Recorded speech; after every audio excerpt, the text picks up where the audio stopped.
the reality of being human is that you are looking for safety. When you're looking for safety, you play all kinds of games. And that's what we want to look at. Here we go. Here's safety. Safety. This is the goal. This is the goal of the fear-based operating system. Okay, so we call that the FBOS. The fear-based operating system has the goal of safety in mind. The way it gets to safety is by pursuing certainty. It looks for certainty in order to try to get to safety. Safety. Okay? Fear-based operating system. Certainty is a fallacy. Certainty is impossible. We've discovered that by looking at the fact that as a human being, nothing is certain. You don't know if you're going to draw another breath. But you don't know anything. You really don't know anything. You don't know what the weather's going to be. You don't know if you're going to have a good hair day or a bad hair day. You don't know anything. But in order to get to the goal of safety, you've believed certainty is the path. So how do you pursue safety? Certainty and safety, actually. You pursue them by using habits. Lots and lots and lots of habits. And habits are charged up by the survival instinct. The survival instinct says, stay small, don't change, don't grow, don't challenge yourself. Because by staying small, you're less likely to die. Because you're not adding new factors. And all the factors in your life that you're, quote, certain about, not really, but you try to be, haven't killed you yet. So the survival instinct tells you to stay with habits. And together, they try to give you certainty, because certainty gives you this feeling of safety. Now, can you see that this is a house of cards? But you also see that it's true, right? So this says, don't change. This says, this is how to act in not changing. Habit, habit, habit, habit, habit. That'll give you certainty, which it never does. And somehow, that gives you safety. Touchdown, right? Like, touchdown! So, what we look at here when we do this is that you can never get to the goal.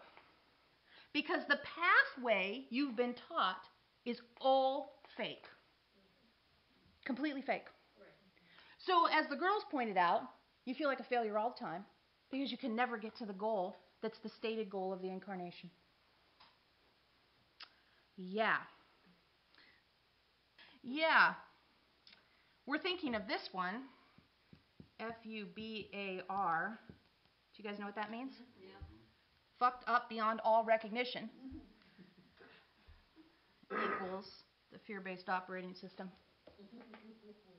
Because it's screwed. You have no choice. You have no chance of success. Thus, you come here because you're looking for options, and there's unsettlement all the time.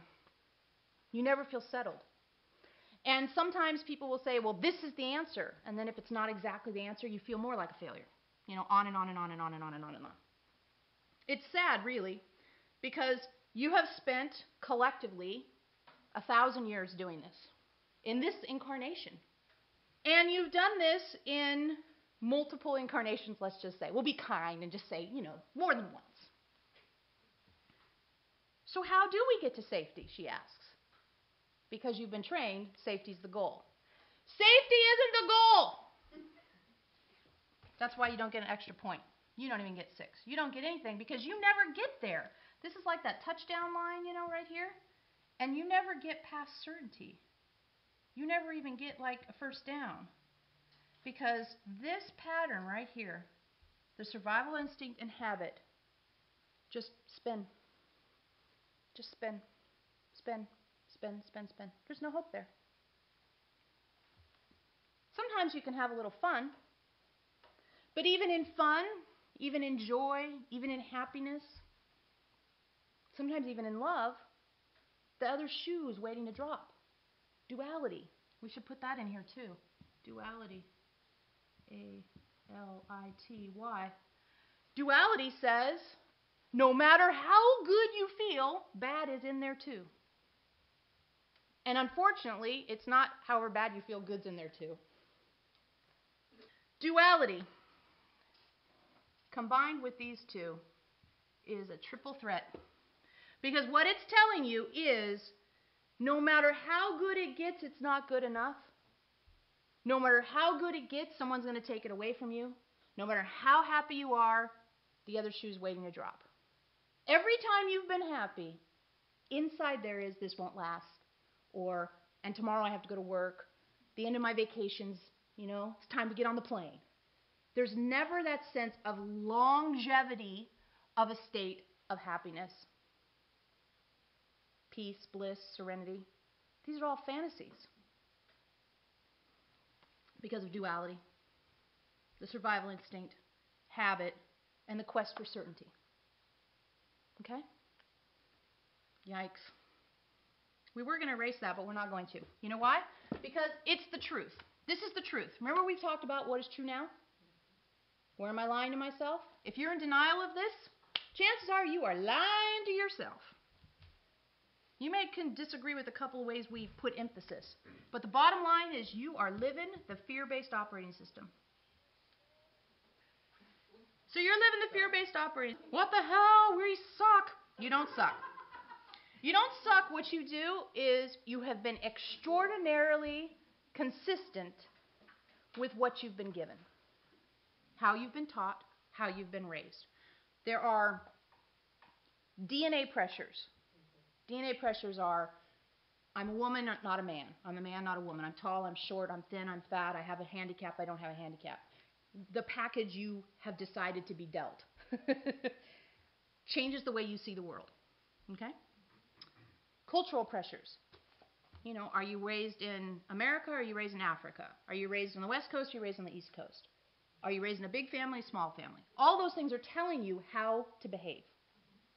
Okay? You have, what we're saying is DNA cultural. There was another one Veronica had. She's been working on the book, so this is part of why we're doing this tonight, is because all these concepts go together. Anyway, DNA and cultural pressures are huge. It tells you how you're going to be. It tells you what to do. It tells you what habits are okay and what aspects of certainty you should reach for. Some people, you're going to college. Some people, get a job. Some people, you're going to be a doctor, right? Those are all certainties based on DNA, cultural pressures, family, that's the thing. Culture a lot of times is the idea of your entire community. Family pressures are like your birth family. And then there's the media type pressures. That's kind of culture pressures, but the media type pressures, you open up the magazine and it tells you what you're supposed to look like. Those are other pressures that are involved. And all those pressures combine to do this whole game. Okay? So, if this sucks, what's the option? Here's the option. Safety discontinues being the goal. And the goal, the result which you wish to experience. We have called in the past bliss, and we've called it serenity. We've also called it joy and peace. Any of those, all of them would be great. So we have bliss, serenity, joy, and peace. The way you get to those is you run the consciousness-based operating system. And it's like this. Here's you, by the way. We forgot to draw you. You don't do this. No, you do this. This is a radical change of perspective. This is a radical change of perspective. This is saying, I'm going to do something completely outside of what I was taught as a child, completely outside what my culture, my family, my DNA even tells me. I'm going to do something radical. I'm going to run the consciousness-based operating system. Well, what do you do with the consciousness-based operating system? One, you do consciousness, woo, instead of fear. Now, fear is a duality-based idea, this or that. Safety or fear, safety or fear, safety or fear, all the time. Consciousness says it's all happening for me. For me. That's so important.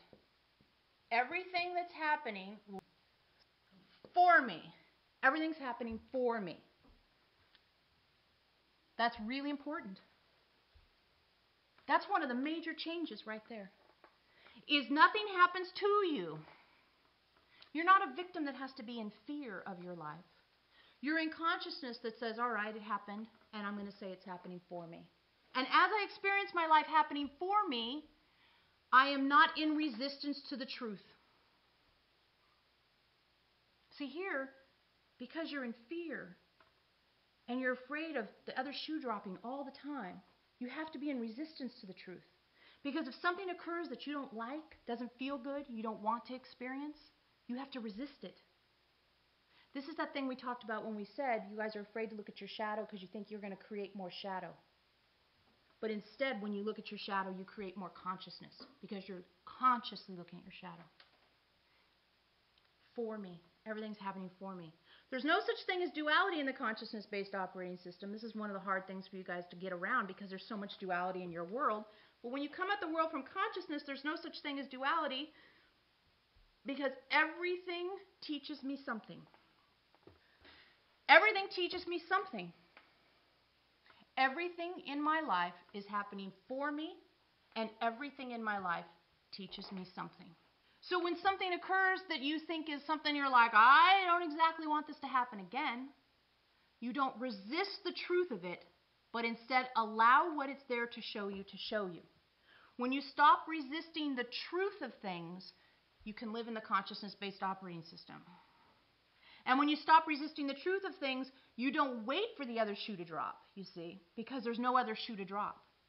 There's an existence, an openness, an abiding in. Yeah. Survival instinct. The survival instinct is going to constantly come up and ask you to pay attention to it. It's its job. It's its job to keep you alive, and we suspect that no matter how conscious you get, you will deal with the survival instinct because you need one. You've needed one all along, and it's always going to be there. And the survival instinct says, don't jump out of that plane, don't bungee jump off that bridge, don't ride that motorcycle. Yeah, okay. But it also says, don't make friends with that person. Don't say yes to that offer to go out on a date. Don't take that risk to start your own business. It wants to keep you really small. The habit of staying small is a survival instinct. So what do you do with that in the consciousness-based operating system? You use one of our favorite new words, and we don't know if we've talked to you guys about this enough. Tempted. I'm tempted. It's interesting because in some of your religious things, temptation is evil, right? You're tempted by the devil. The devil tempts you to do all kinds of things. What we like I'm tempted as is, I'm tempted to go into fear. I'm tempted to be angry. I'm tempted to stay small here. I'm tempted to be uncomfortable. Instead of being those things immediately, instead of reacting and having those things be the truth of you in this moment, you just give yourself that little instant of break to say, I'm tempted to behave that way. Change your life. This will change your life. Why? Because it gives you the opportunity to break out of the fear-based operating system, which is take the first emotion that you get and run with it, usually fear, or some variety of fear. Instead, it puts you into consciousness because you're saying, I'm having an actual comprehension of this moment rather than a habitual experience of this moment. I'm tempted to. And then it also can become sort of humorous. Well, I'm tempted to. I'm tempted to think this guy's an asshole for driving like an asshole.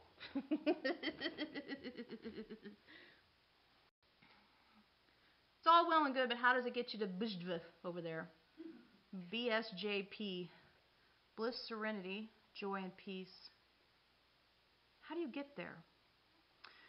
One of the main things that keeps you guys out of BSJP over here is the idea that as you change, you will lose. The fear of loss is one of the last clingings that the fear-based operating system does. It says, if I change, my partner won't love me. If I change, somehow I'll lose all my money. If I change, somehow I'll never have any money. If I change, I will be an outcast. So this is one of those mathematical symbols for change, this triangle, Veronica says. Change is required, and a new relationship to change is required. And that's why we talked a lot about certainty and clarity. You can be clear you want to change without having any clue what that actually means. But it's being conscious of your desire to change. Conscious of your desire to change. How does this help you deal with the idea that people aren't going to love you if you change? Well, at some point you put yourself at the top of the list. At some point you say, I do not want to be a foobar anymore. I want to have a chance at this. Bliss, serenity, joy, and peace. My current operating system is keeping me a foobar. So I have to do something. And this is where people get paralyzed. They say, I have to do something, and the survival instinct says, don't you dare. And you say, I have to do something, and the survival instinct, don't you dare. Survival, don't you dare. And then instead of action, you spin. Now, some of you are real good at changing job stuff, and others are real good at relationship stuff, and some others are real good at money stuff. Most of you have at least one major aspect of your life where you're doing the spin. We don't know where to put the spin. We'll put it right here. And that's really what we want to look at tonight. Where am I spinning? Why am I spinning? Why do I believe that this thing I'm not willing to put into the consciousness-based operating system? Why is this thing, why am I willing to run survival instinct, habit, certainty on that in my life? Because honestly, it doesn't work. It doesn't work. But you cling to it because it's all you've had. And the fear that you can't change keeps you in this. This is why we wanted to draw you guys a picture.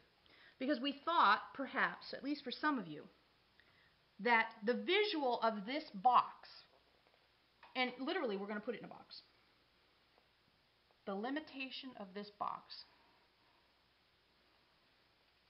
that's all you get. If you're running the fear-based operating system, that's all you get. Everything you get is in this box.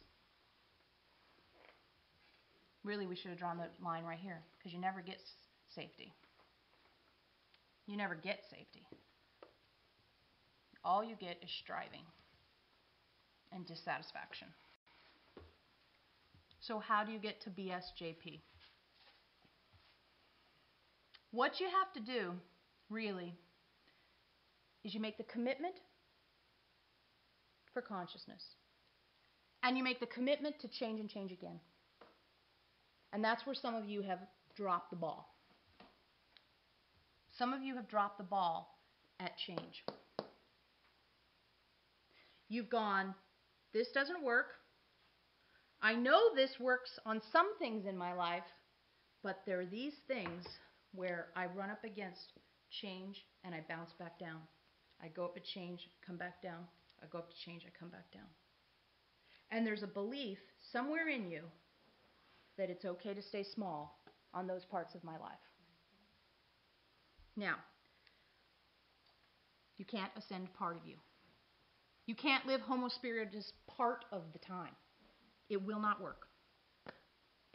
So one of the things we'd like you guys to do as homework is to really look at your life and ask yourself, where am I bouncing off the idea of change back into the fear-based operating system? And see how small that circle is? It's really small. There's going to be parts of your life, maybe more than one, that you're bouncing. Now, we want to help you change that, of course. But the first step to change is you saying, I'm aware of it. I'm aware, oh yeah, they're right. That's the place I've never been willing to say, I'm willing to change this. I'm too afraid to change it.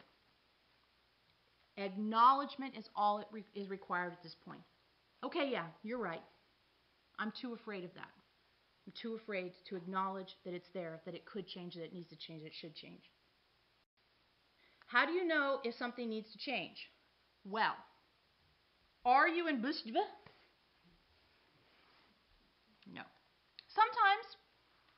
Sometimes we think serenity is probably one of the states, meaning a sense of well-being, like a sense of okay. Nothing's too screwed up just now. Right? That sense of, I'm kind of balanced, kind of okay. Bliss is when everything's really okay. Like, wow. No matter what happens, I know how to handle it. Not, I know how to resist it. Not, I know how to be afraid of it, but I know how to handle it. That's why you have 200 tools, so that you have a chance at bliss. You have a way to go from trigger to bliss, is through tools. Joy is when you experience happiness without the other shoe feeling like it's going to drop. So you're just happy. And as you think, oh, but, you don't let the oh, but have any airtime. Uncertainty. Uncertainty makes joy possible. When you're comfortable with uncertainty, it's possible to be in joy. Right? That makes sense to you guys? When you're comfortable with uncertainty, joy is possible because you don't require the situation to be a certain way in order for you to experience happiness. And prolonged happiness is joy. Peace is kind of a culmination of all three. Peace is the idea that you're non-disturbable. Seems kind of far out right now, but it's not really that far away. The idea that no matter what's going on, you know what your center is. You know what the truth of you is, and you don't resist what the truth of you is. You can have peace even with things you hate about yourself if you don't resist the truth of you being present. Did you hear that? That's why we talk about what is true now so much. Because we want you to have peace. We're not saying we want life to be easy. We're not saying we want no hiccups, no bubbles, no bobbles. We're saying we want you to have peace. Peace is no matter what's going on, I'm still me. No matter who's triggering me, I'm still me.